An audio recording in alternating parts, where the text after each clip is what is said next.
Good morning, everybody, and welcome back to those who joined our first presentation. This is our second presentation for Saturday's National Safety Month, where we're focusing on content for pilots. My name's Cody Calder. I'm the Head of Safety for RAAus, and we'll be leading you through today's presentation as well. But before we get started, I'd just like to thank our National Safety Month sponsors who allow us to give over $10,000 worth of products away across the month of October. And we couldn't do it without the support of our sponsors throughout the month. Today's presentations are sponsored by Garmin, who is a gold sponsor of National Safety Month. And please keep an eye out tomorrow for their presentation, where they'll be running through some of their product range as well. Just before we get going, a little bit of housekeeping.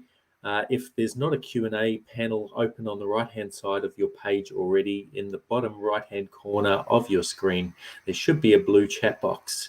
If you hit that button, it should open the Q&A panel where you can put any questions in there in relation to today's content, and I'm more than happy to answer any questions that anybody's got in relation to our content today. So on that note, I'll jump across to my content and we'll kick off today's presentation on safety reporting. So, safety reporting. Okay, not the most exciting of topics for your Saturday morning, so we really appreciate you tuning in. But I really just wanted to run through some of the key facts in terms of our safety reporting, emphasize why as an organization it's really important for us, but also for you guys as members, but also hopefully give members a bit of ease that by reporting, we're not going to, send somebody out and take your license off you and stop you from flying. That's really not what reporting is about for us. So those are some of the things that we're going to run through today. As I mentioned again, if you've got any questions, then please fire them through. Happy to answer any questions that anybody's got on safety reporting. So in terms of the presentation today, some of the things that we're going to look at. What are your reporting obligations? We're going to have a little bit of look at IRMs and RRMs, and if you don't know what they are, you will soon. We'll have a little bit of a look at the RAAus reporting system and the reporting types that you can report through that system. We'll have a little bit of a look at our reporting culture and a brief touch on why you should report as well. Now, I'm not going to go into full detail on all of these topics. There is more information available on our website. And of course, if there's anything after today's presentation, you can always reach out to the safety team at RAAus, and we will be more than happy to help you. But before we get going, I just wanted to make a little bit of a disclaimer. The presentation today is more on safety reporting rather than on emergency actions in the event that you do have an accident or an incident. I did just want to outline that please, if you have an accident or an incident, then the first steps must be to ensure that there is no risk of further injury. So please ensure that in the event that there is an accident, that you secure that aircraft, particularly if there's other dangers, such as there might be fuel spilling. You might have a ballistic parachute on an aircraft. Please don't rush into an aircraft if there's a ballistic parachute fitted and that hasn't gone off. And of course, in the first instance, please contact emergency services if they are required. Jill pointed out a good point to me before this presentation in relation to search and rescue. And of course, pilots should always ensure that somebody knows where they are flying before they head up in the air, so that in the event that something doesn't go to plan, that you can be found. And of course, there's emergency equipment that's required to be carried, such as PLBs when you're operating certain distance from the field. Check in later this afternoon. We've got a presentation from AMSA who's going to work through some of their search and rescue information. But I just wanted to put that disclaimer out there that this is not about immediate and emergency actions. We're simply looking at the reporting side of things for today's presentation. So starting off with some of the less exciting stuff, what are your reporting obligations? So reporting of an immediately reportable matter or a routinely reportable matter, that's the IRM or RRM that we mentioned before, is a legal requirement under the Transport Safety Investigation Act. If you've got a whole lot of spare time, you can go and read that act, and that is overseen by the ATSB, who do much of the transport safety investigation work. And anyone who is a responsible person effectively has an obligation to report that matter. So that is the owner of an aircraft, a maintainer, obviously personnel on board an aircraft if an accident does happen or an incident. But also, you might not necessarily be the pilot placing in a report. You might be a witness. You might have seen something happen on the airfield, and you think somebody's maybe tried to brush something under the carpet. It's really important that we know about these things, so anyone can submit a report in relation to an event that takes place. You are excused as a responsible person from placing a report if you reasonably believe that this has already been reported through to RAOs or through to the ATSB under the Act. And the RAOs Operations Manual also outlines the requirement for members to report to RAOs, as well as the technical manual outlining defect reporting requirements for our maintainers out there. So first, we're going to have a look at immediately reportable matters. Now, these are typically accidents or serious incidents that affect the safety of aircraft. So these are your more serious accidents or serious incidents that might take place out in the field. They might include occurrences where you've got serious injury or serious damage to an aircraft or other property, or when a serious accident has nearly occurred, something that's quite significant. So an immediately reportable matter, or IRM, may include a loss of control event, might include control flight and terrain, or it might include something like a forced landing, which has resulted in aircraft damage. Now, please be aware as well, if you do encounter an engine failure and you land safely, there's often media and public attention when an aircraft ends up in a paddock. We really do like to know about these things in advance so we can assist you and assist the police if they are involved in the background to make sure everyone's informed about these types of things. It's really difficult for us when we get a call from someone like the ATSB or the police or the public, or we see in the media that an accident's occurred and RAO's aircraft is in a paddock, or we're not sure if it's an RAO's aircraft in a paddock. And our team are busy running around in the background trying to find information.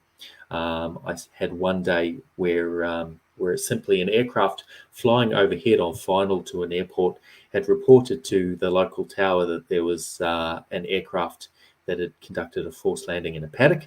I received on the emergency line a contact from AMSAR, who were frantically trying to get more information in relation to this, and I had to then jump on the phone and run around our flight training schools in the local area and managed to track down the owner of that aircraft.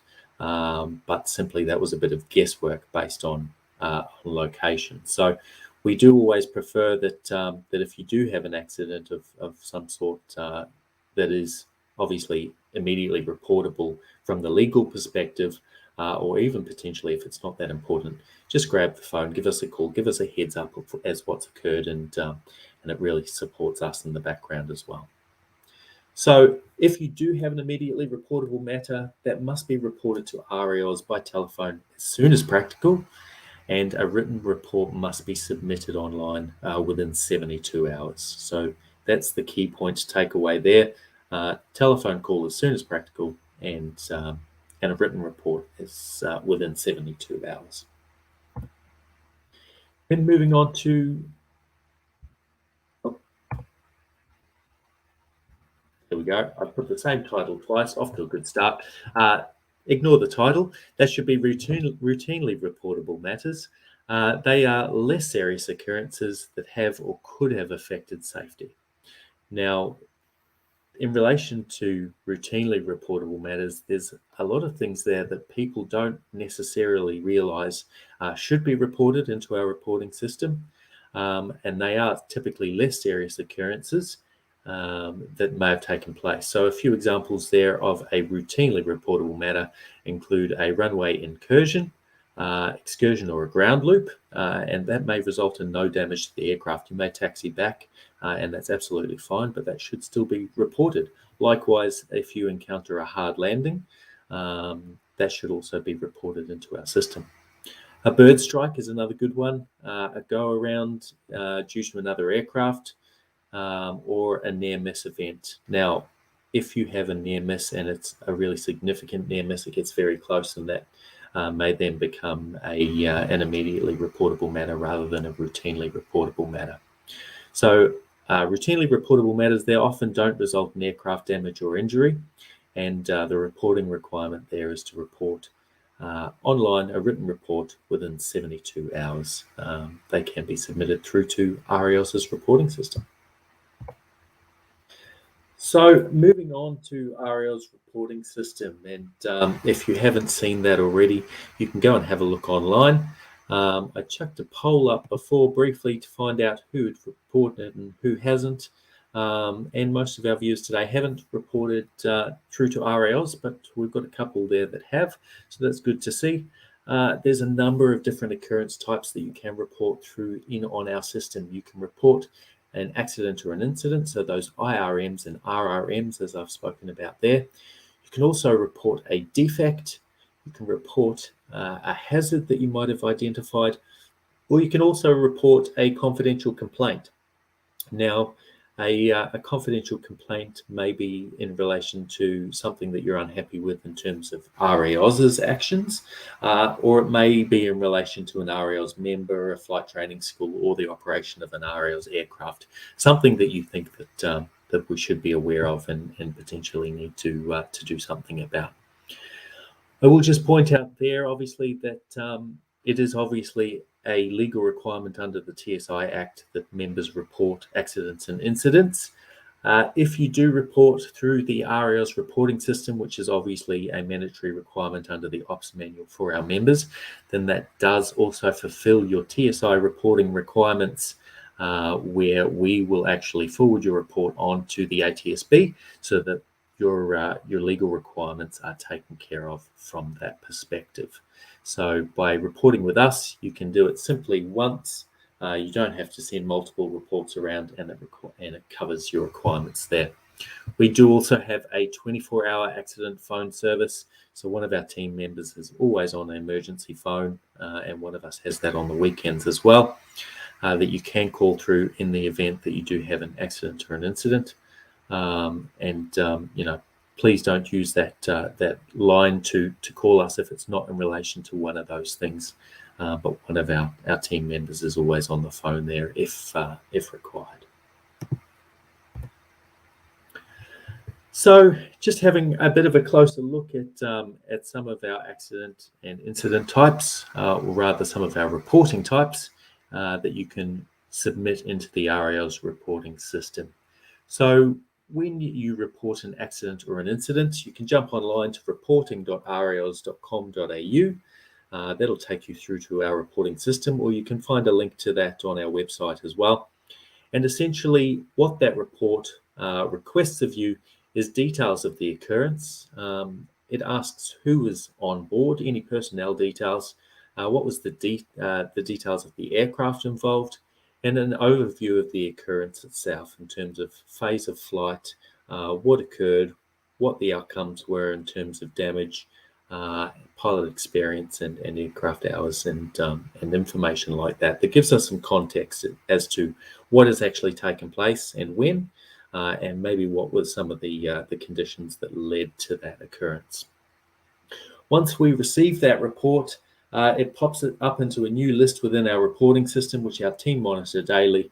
They are then triaged. We do a risk assessment on that, and we assign that report over to the appropriate department for review. So if it is, for example, a loss of control event on landing, a runway loss of control, then that will be assigned through to our operations team, often Jill Bailey or Jordan, who you might have seen on our first presentation this morning, and they're going to go through what happened within that occurrence and have a little bit of a review of that. Then that team, like I mentioned, will review the occurrence, and what they might do in most cases, they will reach out to you and just talk through the circumstances within that event. Now, What we're looking for with these occurrence reports is really trying to understand what was the contributing factor at the heart of why the event occurred. We're not looking to try and place blame onto the pilot. We understand that accidents and incidents happen. As pilots, we've all encountered them. I've certainly encountered them. The important thing is that we're not out to get you because you've made a mistake. We understand that mistakes happen. But what we want to make sure is that the contributing factors that led to this accident are being addressed, and that you're going to be safe moving forward as well. So our operations team or our technical team, depending on the nature of the event, will likely reach out to you, have a little bit of a chat about that. What we really want to see is that as an individual, you've taken the opportunity to learn from your event. So there is also the place to put that information within the submission of the report. Potentially, what could you do to avoid this from happening? Now, if the response in that box is, well, it's not going to happen to me again, there's nothing I could have done about it, then, we might want to get a little bit more involved in working through that with you. However, if we can see that you've really put some thought into it, you know what, I made a mistake there. It was relation to human factors, and moving forward, I've put an additional checkpoint in place to ensure that that doesn't happen, or I'm going to go and do a flight with an instructor just to brush up on some of these skills. We've got comfort that you've learned from the experience, that you're going to be safe moving forward. And in most cases, it'll be a fairly quick process to sign that occurrence off and move on. There are very, very few reports that result in any further action. In most cases, occasionally, but again, not very often, we may request that some additional training is done with an instructor, or that your knowledge is just checked if we believe there might be a deficiency there. But in most cases, simply the team will work with you, have a bit of a discussion around what happened, make sure you're okay as well, and get that report closed off. Moving on to reporting defects. So for our maintainers out there, hopefully you are aware that defect reporting is also a requirement, and the requirements for reporting defects are outlined within our technical manual as well. Now, when you report a defect, similar process in that the details of that defect will be reviewed, and that'll be signed through to our technical staff for identification of any immediate safety concerns that may have raised. Now, a defect is essentially where you've got an aircraft component that has malfunctioned and acted in a way in which it was not designed to do. So a technical failure of sorts. Now, it's really important that we get those reports sent through to REOs for a number of reasons. It might be safety significant, so it might be something that requires immediate attention for other aircraft owners of the same type, or it might simply be something that you think is fairly minor, didn't really have a significant outcome. However, you might not be aware that we are aware that it's occurred on a few other aircraft of the same type. So if you submit that report through, we can keep a track of that and keep an eye out for any trends that might be forming. And we also ensure that the manufacturer is informed of what's taken place as well. And that's the key there, because the manufacturer is going to have more visibility as to what is happening with their aircraft types. And the more that they can build that information, the more that they can send safety outcomes, which might result in a service bulletin or the requirement to do additional maintenance or replacement of parts to ensure that safety is maintained for other aircraft owners. Now, in relation to defects as well, actually, only this week we received report, I think earlier in the week, perhaps Tuesday, of a seatbelt where a pre-flight inspection was being done, and as the pilot got on board, went to tighten up their seatbelt, and the sewing on the seatbelt had actually come apart. So when they pulled down, the entire seatbelt fell apart. Obviously, that's fairly significant safety concern in relation to a seatbelt, which has safety protections for the pilots. So what we did there with that defect report was that was immediately signed through to our technical team. Our technical team worked directly with the manufacturer on the day to address that concern, and we immediately put out a notice to all aircraft owners of that type to ensure that they were aware of that as being a potential threat, and to recommend that that is very closely reviewed before their next flight. So I think that's the key there is often members don't see visibility of this, but it's really important to know that in the background, there are some safety actions that are certainly being taken by a team, and hopefully aircraft owners can take some comfort in the fact that if we become aware of something that's safety significant in the background, that our team will work really, really hard to ensure that that is addressed timely, so that our aircraft owners are informed of anything that may be a threat to them moving forward. So I think that's a really good example of our team and the process working. That's our safety management system in the background, really kicking into action to making sure that everyone is informed and that those issues are addressed. And obviously we continue to work with the manufacturer now who are looking at having those seatbelts replaced. Up forward a little bit there. As I mentioned, a defect is when a part of an aircraft structure, aircraft engine, propeller system, or component fails to operate in the manner for which it was designed. Basically, what we've covered on that previous slide. So next, moving along to hazards. Now, our reporting system also permits the reporting of hazards, and a hazard is something that has the potential to impact aviation safety. There's a long list of things that you may believe to be a hazard, and we would recommend, if you're not sure, just pop it into our system anyway. We'd rather be aware of something than not be aware of something. Again, when you submit a hazard report, the report online will request the details of that hazard, and that again will be put through to our staff. Our staff will triage that report and identify any immediate safety actions that might be taken. Where necessary, following a hazard report, our team will address and work with relevant stakeholders to address any safety concerns. Now, there's a range of things that you may believe to be a hazard. It might be the operation of a particular operator that you believe to be hazardous.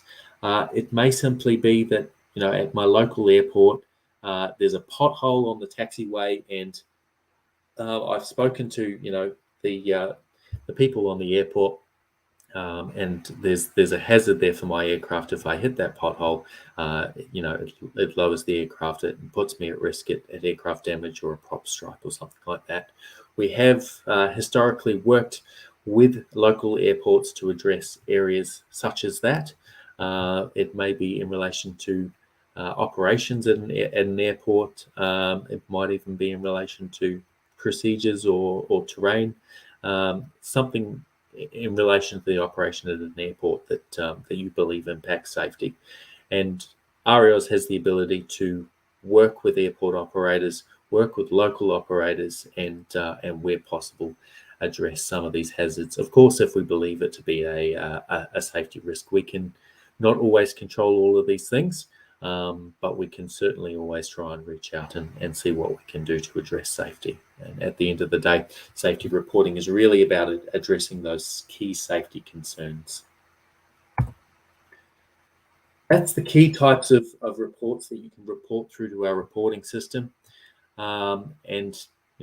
This will be a reasonably quick presentation. Again, if you've got any questions in relation to reporting, please throw it up in that Q&A section on the right-hand side of your screen.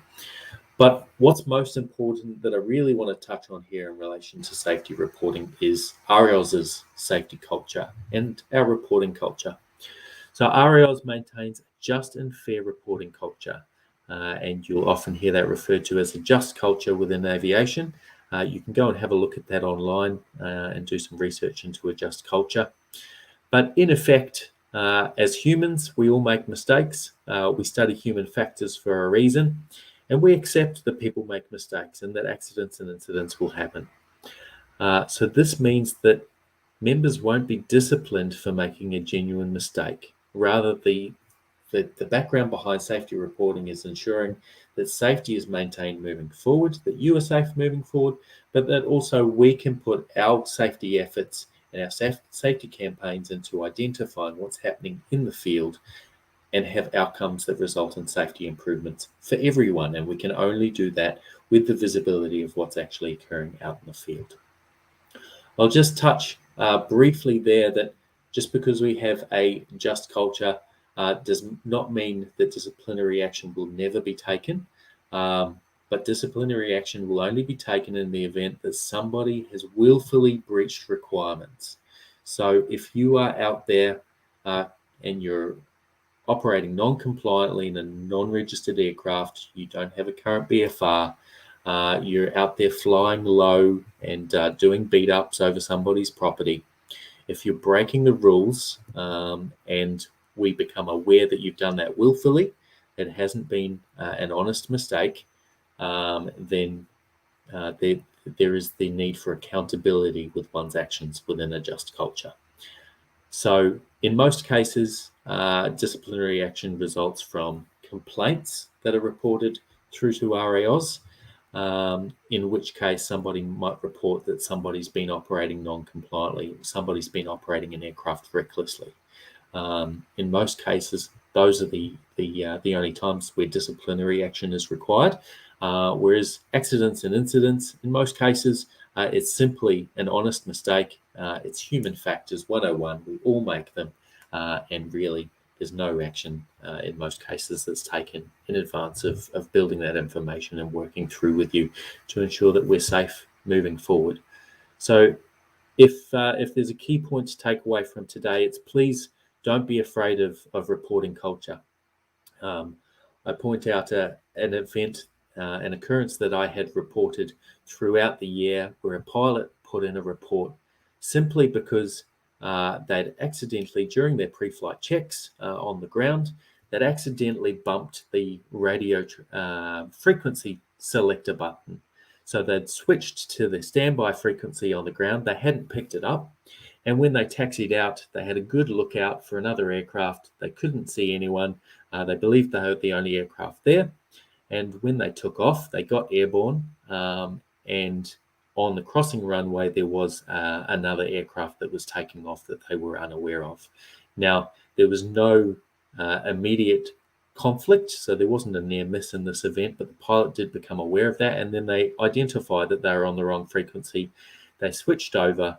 They tried to contact the other pilot, which they weren't able to do at the time, but that pilot then, once on the ground again, managed to contact the owner of that other aircraft and discuss the occurrence with them.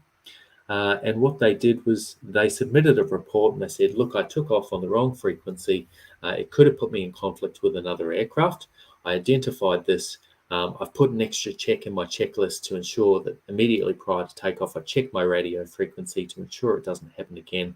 And I've owned up and I've spoken to that other pilot and I've said, you know what, I'm really sorry that happened. That's totally my fault. And in that event, a pilot made a mistake. We actually closed that report off without any further action.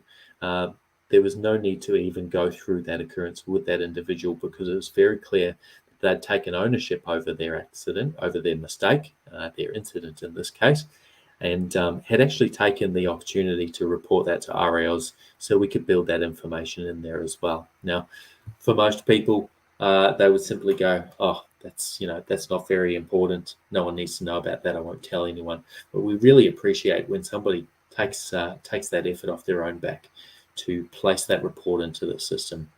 We'd much rather have too many reports and close them off quite quickly because they're not significant than have things go hidden and not be building that data in the background. So we do really appreciate that.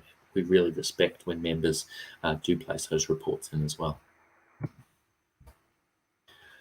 So this brings us out to the final kind of element within safety reporting, and that is why report. So obviously, there's more to it than simply it being a legal requirement in relation to accidents and incidents and requirements within our ops and tech manual. But reporting provides RAOs and other members with the opportunity to learn.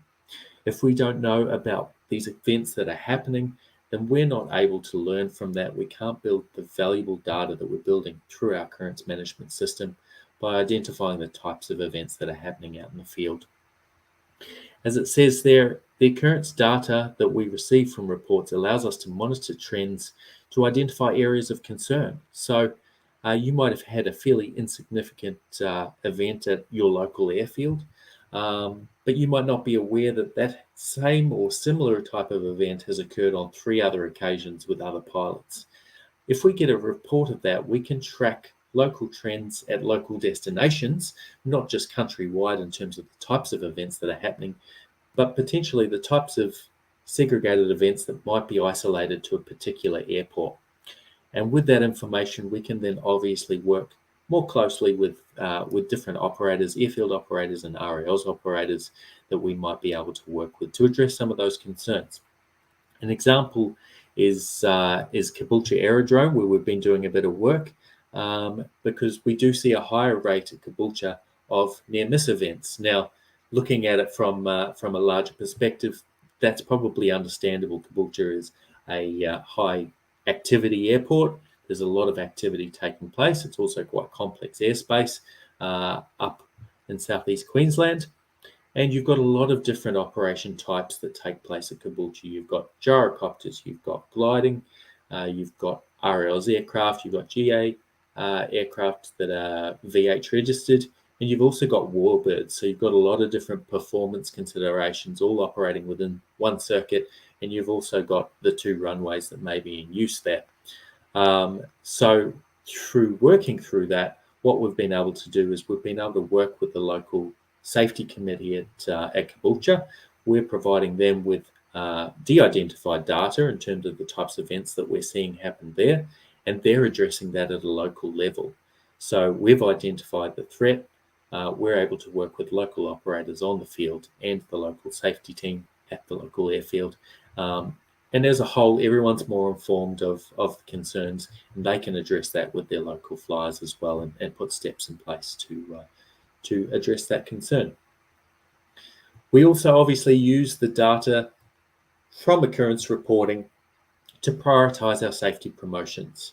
So if you look at the types of occurrences that we're looking at in National Safety Month, we're looking at alerted, see and avoid in terms of near-miss events. We're talking about loss of control events. We're talking about currency at the moment, which is of threat due to some of the restrictions imposed from COVID-19, with people returning to flight who may have been on the ground for a while. And we're talking about maintenance-related events. And all of these things are formed because of the fact that this is where we're seeing the occurrences. This is where we're generating data to say this is where our safety efforts need to be focused. RALs does have a small team. We're not able to go out there and focus on all area types all the time, but we are able to break down and risk assess these area types in order to prioritize where should our efforts be placed, and to make sure that the content that we provide in safety promotions such as National Safety Month is the content that's most relevant to you as members, but is going to get the most bang for buck. We don't want that diluted down because we've had 1 or 2 occurrence types somewhere, but we can see data in terms of these are the areas that you as pilots need to be aware of in terms of the safety of your operations. What are you guys doing to address loss of control concerns? It's a number 1 area where we see fatal accidents, and we know that from our reporting data and from the data we're collecting in the background. Now, in relation to that, Jordan's got a presentation coming up as well, which will be a great one to tune into. But this is why reporting to us is so important. There's also de-identified occurrence summaries that are available for members to review on the RAL's website. So you can jump online and you can see what occurrence types have happened at different areas or to different aircraft types by filtering that information on the RAL's website.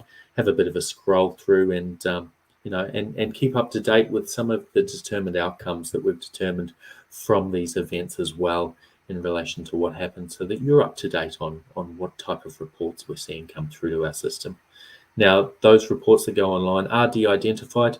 We've recently identified as well that we were using aircraft types within our public visibility, and we have identified that by outlining certain types of aircraft at a certain location, there may be the ability for somebody to identify that aircraft owner. So we're putting steps in place to ensure moving forward that information is also removed. At the end of the day, the circumstances are not specific to aircraft type or who conducted it, and that's part of our just culture. We're not looking at who did what, we're looking at why something occurred and what other members can learn from that. And we believe that's really important because we want members to feel comfortable in reporting. We don't want them hiding information from us because it prevents other members from learning and taking these opportunities to learn. So that's why we want people to report. I'll just close up here by saying that the failure to report deprives RAOs and members of the opportunity to learn in order to prevent similar events from occurring in the future. So again, just touch on the fact that whilst you might not believe something to be fairly significant, it might be something that's fairly minor. You may not be aware of other things that have been happening or that other events are also happening with similar context to what you've experienced within your local environment. And it might not just be a once-off as you believe it to be. So we'd much rather have a report that's insignificant and doesn't require too much attention, but we've got that information sitting there so that if we can start to see, well, hang on a second, we've started to see a lot of these events taking place, that can really turn our safety communications, or we might need to go out and address something with a local operator or a local aerodrome to ensure that doesn't continue happening. So failure to report really does deprive both RAOs and other members of that opportunity to learn, which is really at the heart of why we have safety reporting. If you do have any other information in relation to, want any other information in relation to safety reporting, I've put our safety email address there. You can, of course, reach out to safety@raos.com.au, or in fact, if you'd like more safety data, or you want to know what else is going on or have some questions in relation to our safety team, please reach out at that email address, or of course you can drop a phone call through to our office and they will make sure that gets through to our safety team. That's really the key points that I wanted to touch on today. It's been fairly quick and a little under time, which is a first for me, which is always good. Hopefully I touched base on some of those key points there, just really in relation to please don't feel intimidated by placing a report. I know personally I've had events back when I was flying commercially in New Zealand and overseas where I've experienced accidents and incidents, and I've had a couple of fairly major events take place as well, and it is intimidating to put forward a report without understanding the background behind what is happening with that report, and is this going to impact my ability to fly? That's simply not the case when it comes to a genuine accident or an incident that comes from human factors. Obviously, we want to make sure that you're safe to return back to flight, but the key is there that the team are going to work through that with you. The only time where disciplinary action will be taken is if you've willfully gone out there, you knowingly operating non-compliantly in terms of an aircraft that's unregistered or without membership, or you're operating an aircraft recklessly. That's willful. You're out there choosing to do those things. Then something further, disciplinary action may be taken in those events. But obviously there is a process that we follow. There's a model that we follow to determine that, and that there's sufficient evidence to protect our members that is required to determine whether something is willful, and it's only really significant cases where further disciplinary action is required. So I really just want to give that comfort again to our members that it's not about chasing anyone down for making a mistake, because we understand that everybody makes mistakes. It's really important for our reporting culture that people feel comfortable to submit these reports through. On that note, if anyone's got any further questions, please do put them in the Q&A box on the right-hand side as we wrap up. If you don't have that Q&A box open, there should be a blue chat box on the right-hand side that you can hit. Do just have a question there As a student, when an incident occurs, is the responsibility of reporting the incident with the instructor. How can I check if an incident is reported or not? That's a really good question. Absolutely. So, as a student, if you have a dual event occur, so the instructor is in the aircraft with you, then as the pilot command, ultimately the instructor is responsible for ensuring that report comes through. However, as a student who is aware of reporting requirements, it does make you a responsible person in that event as well. So you also have the requirement to ensure that that event is reported through. Now, it doesn't have to be reported through by both people, but it is important that we do receive a report. So in that instance, I would recommend just addressing that with your instructor, saying, hey, we had this happen today. This is a reportable matter. We need to chuck through a report through the RALs. Are you going to put that through? Just checking you're going to put that report in. Otherwise, I'm happy to do so if not. You can also, if somebody's unsure whose responsibility it is to report, or in fact, if something has already been reported, please pick up the phone and contact the office and say, hey, I experienced this the other day, or I saw this at my local airport the other day. Just checking to see if you received a report from it, so that I can put one in if we're not aware of it. We'd much rather somebody called in and we said, no, we've got a report there from the pilot. That's absolutely fine, no worries, rather than us missing that information and not having it in the background. How can I check if an incident is reported or not? So as I mentioned, there are occurrence summaries that are available on our website.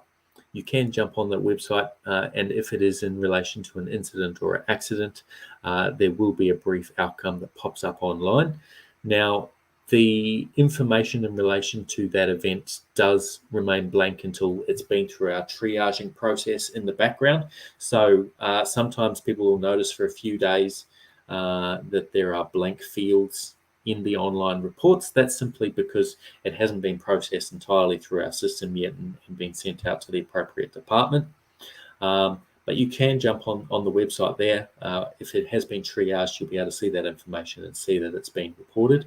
But otherwise, please jump on the phone, send an email through to safety, or just throw in another report. Our system allows us, if we receive multiple occurrences of the same report, what we simply do is we have the ability to link the two so that we can only see one occurrence in our back end, and so that we're only dealing with the pilot in command or whoever we need to deal with for that event. But we'd much rather link those rather than missing information. So really appreciate that comment, and it's a really good point as a student.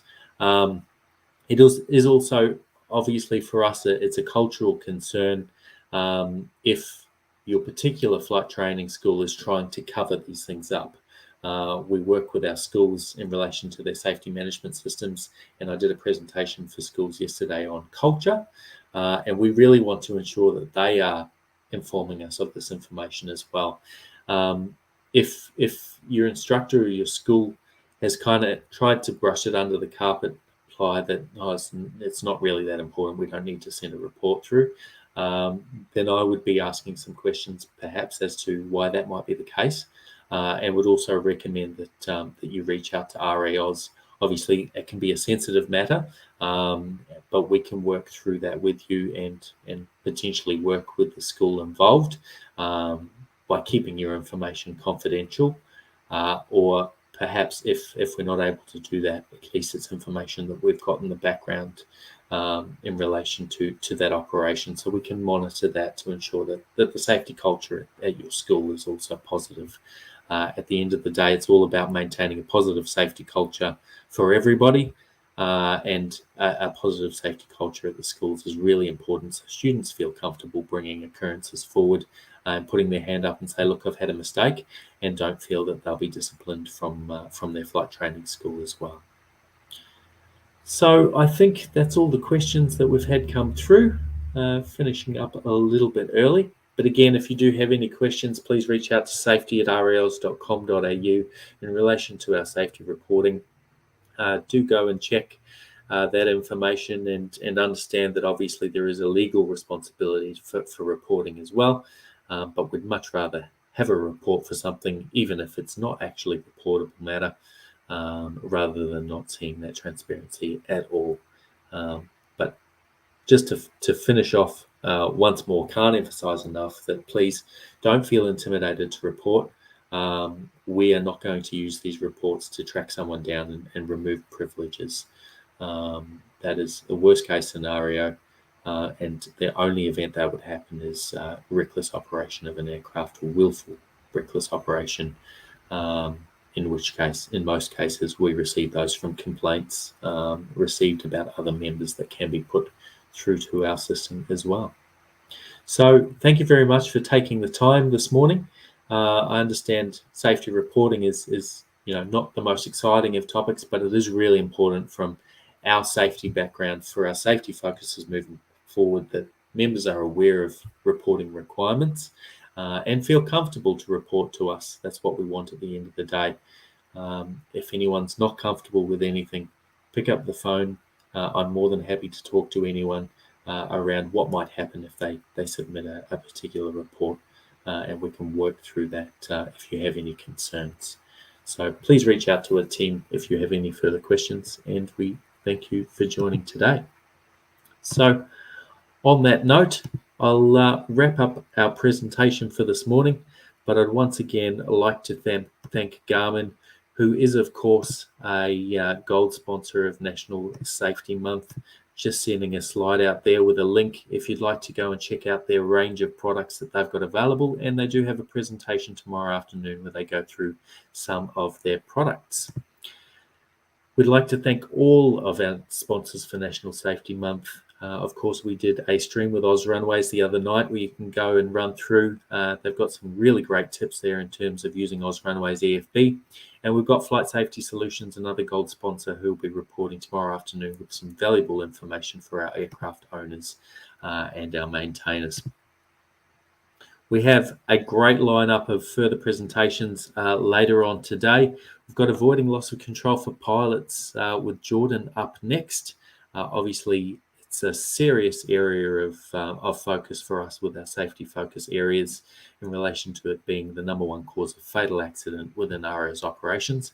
We've also got AMSAR who are joining us this afternoon to go through some of their search and rescue information, which will be really interesting presentation from them this afternoon. We've got Jill doing Alerted See and Avoid Safety at CTAFs, and we're finishing off with a conversation with the Bushflyers Down Under team, Dan Compton and Tim Howes, who'll be joining us to have a bit of a discussion around bush flying. So a great lineup there for the rest of today. And of course, tomorrow we're having a bit of a look at aircraft and maintenance, and also some equipment, including Garmin products and a presentation from CASA on ADSB as well. So some great presentations. We really appreciate people tuning in, and we hope that these presentations are of value. So that's it from me for today. Really thank you for joining in, and we hope to see you for our future presentations throughout today and tomorrow. Remember that by watching these presentations, you gain an additional entry in the draw to win over $10,000 worth of prizes. Make sure you go and check out that content online. And enter the weekly draws from our weekly content. There's links there to our week 1 through 4 content to make sure that you get as many opportunities in that draw to win those prizes for National Safety Month. Thanks again for joining, and we hope to see you soon.